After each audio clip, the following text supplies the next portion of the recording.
মোচার রেসিপি তো বানিয়েছেন, এইভাবে মোচাটা রান্না করেছেন কখনো? না করলে পুরো ভিডিওটি দেখে নিন। একদম ইউনিক একটা রেসিপি, ঘরোয়া পদ্ধতিতে দেখাবো, কিন্তু স্বাদটা দুর্দান্ত।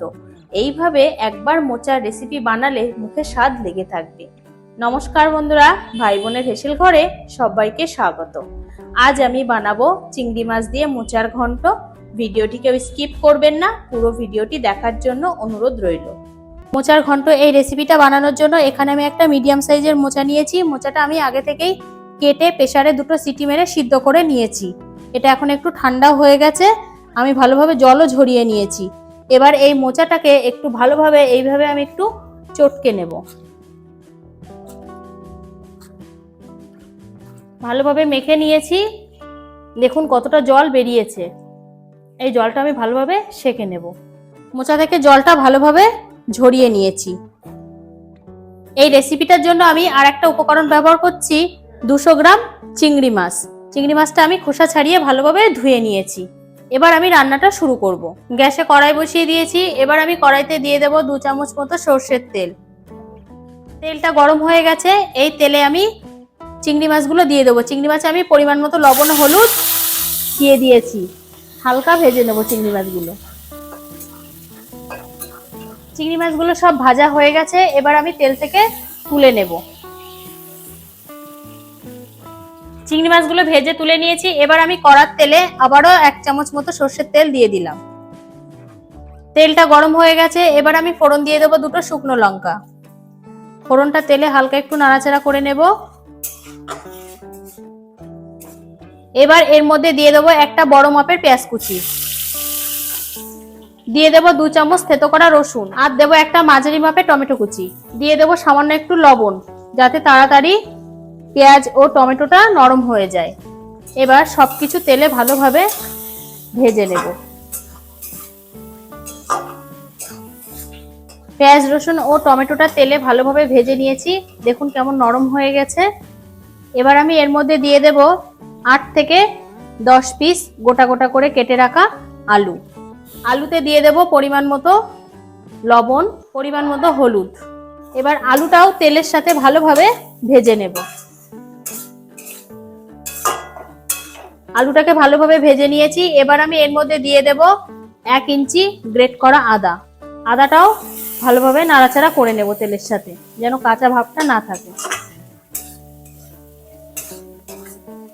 আদাটাও 1 থেকে 1.5 মিনিট আমি সবকিছুর সাথে কষিয়ে নিয়েছি। এবার আমি এর মধ্যে দিয়ে দেব 1.5 চামচ ধনে ও জিরে গুঁড়ো, আর দিয়ে দেব 1/2 চামচ গোলমরিচ গুঁড়ো। সব গুঁড়ো মশলাগুলো তেলে ভালোভাবে কষিয়ে নেব। সব মশলা আমার ভালোভাবে কষানো হয়ে গেছে। এবার আমি এর মধ্যে দিয়ে দেব সিদ্ধ করে রাখা মোচা। এই মোচার মধ্যেই আমি দিয়ে দেবো ভেজে রাখা চিংড়িগুলো। এবার সবকিছু ভালোভাবে তেলে কষিয়ে নেব।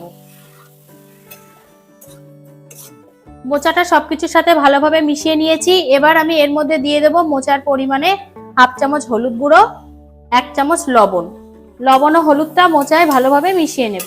এইভাবে মোচাটা আমি 8 থেকে 10 মিনিট ভালোভাবে কষাবো। মোচাটা যত ভালো কষানো হবে এই রেসিপিটা খেতে কিন্তু তত বেশি ভালো লাগবে। সব মশলা যাতে মোচার সাথে ভালোভাবে মিশে যায়, তার জন্য আমি 1 থেকে 1.5 মিনিটের জন্য ঢাকা দিয়ে দিলাম।